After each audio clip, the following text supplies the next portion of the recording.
কোনো হোটেলে কোনো এন্ট্রি হবে না। না, অ্যাজ সাচ সেরকম কিছু হবে না, কারণ হচ্ছে আমাদের যে স্ট্যাটিস্টিক্স দেখতে পাচ্ছি যে ফুলবাড়ি বর্ডার দিয়ে যে ট্যুরিস্টগুলো ঢোকে তারা শিলিগুড়িতে তারা থাকেন না, মানে শিলিগুড়িতেই তারা থাকেন না, তারা পাহাড়ে প্রেফারটা করেন, কারণ ফুলবাড়ি থেকে পাহাড়টা খুব কাছে হয়। বা চ্যাংরাবান্ধা দিয়ে যারা ঢোকে তারা ম্যাক্সিমাম যদি শিলিগুড়ির উপরে বেস করে, তারা বেস করার কারণ হচ্ছে দুটো, এক ট্রিটমেন্ট, মানে যাদেরকে বলা হয়, যাদেরকে মেডিকেল ট্যুরিস্ট বলা হয়, আর আরেকটা হচ্ছে এখানে যারা এডুকেশনাল ট্যুরিস্ট আসে। এবার এই দুজনের ট্যুরিস্টে আমরা দেখতে পাচ্ছি যে গেল বছরে পরিসংখ্যানে দেখাচ্ছে 20-25 হাজার রাউন্ড দ্য ইয়ার, এক বছরে ম্যাক্সিমাম 25 হাজার লোক ছিল, মানে বাংলাদেশি ছিল। তো সেই ক্ষেত্রে 2000 লোক পার মান্থ, তো 2000 লোক পার মান্থ এইটুকু আমরা অর্থনৈতিকভাবে আমরা বিয়ার করতেই পারি, যেহেতু আমরা প্রথমে নাগরিক, আমরা প্রথমে হচ্ছে ভারতবর্ষের নাগরিক, ব্যবসা তো অবভিয়াসলি সারা বছর আমরা করবই, এবং অন্য যদি এইটুকু লস আমাদের বিয়ার করতে হয় আমরা বিয়ার করতেও প্রস্তুত আছি, আমাদের কোনো অসুবিধা নেই। না, এই অগস্ট মাসের পর থেকে আর কোনো রকম সেরকম নেই, হয়তো যেটা আগে 2000 ছিল সেটা নেমে 300-400-তে এসছে, মানে মাসে, তাও সেইভাবে নেই।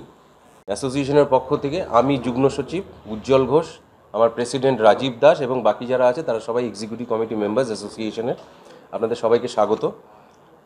প্রথমত বলি যে আমাদের মালদা অ্যাসোসিয়েশন থেকে একটা ডিরেক্টিভ বা বিজ্ঞপ্তি ওনারা দিয়েছিলেন, এবং তারপর থেকে আমাদের মধ্যেও চিন্তাভাবনার মধ্যে ছিল যে বাংলাদেশি ট্যুরিস্ট নিয়ে আমরা কি চিন্তাভাবনা করছি। ইতিমধ্যেই দেখা গেছে যে শিলিগুড়ির একটা সংগঠন আমাদেরকে একটা ডেপুটেশন বা স্মারকলিপি দিয়েছিল। এবার বিষয়টা তার ভিত্তি করেই কিন্তু আমরা যে এই কলটা নিয়েছি সেটা না, তারপরে আমরা যেটা গত 7 তারিখে আমরা নিজেরা একটা আলোচনা সভায় বসি, সেটাতে এক্সিকিউটিভ কমিটি একটা ডিসিশন নেয়, সেখানে এক্সিকিউটিভ কমিটিতে একটা ভোটাভুটি হয়, সেই ভোটাভুটির পর আমরা ডিসিশন নিই যে আমরা এটা জেনারেল বডিতে আমরা ফেলবো, এবং জেনারেল মেম্বার্সদের বক্তব্য নিয়েই তারপরে এই ডিসিশন নেব। এত বড় ডিসিশন আমাদের 13 জনের এক্সিকিউটিভ কমিটি বডি আছে, তার মধ্যে নেওয়া সম্ভব না। তো সেই ক্ষেত্রে আমরা একটা ভোটাভুটি শুরু করি।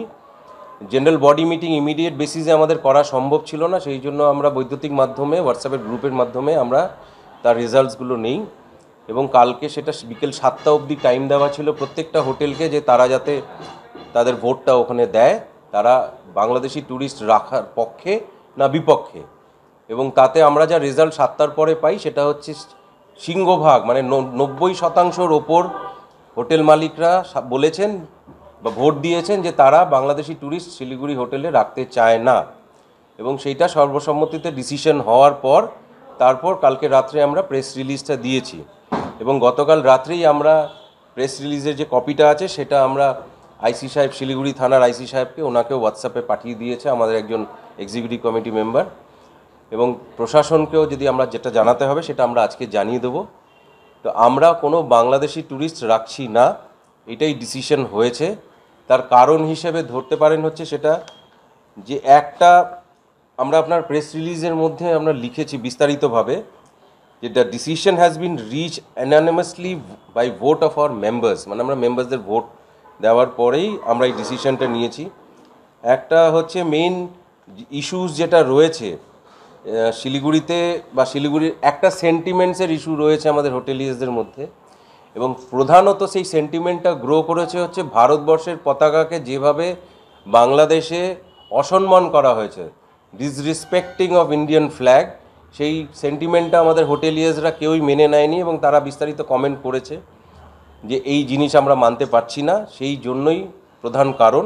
এবং তাছাড়া আমরা বিভিন্ন media, social media, print media এবং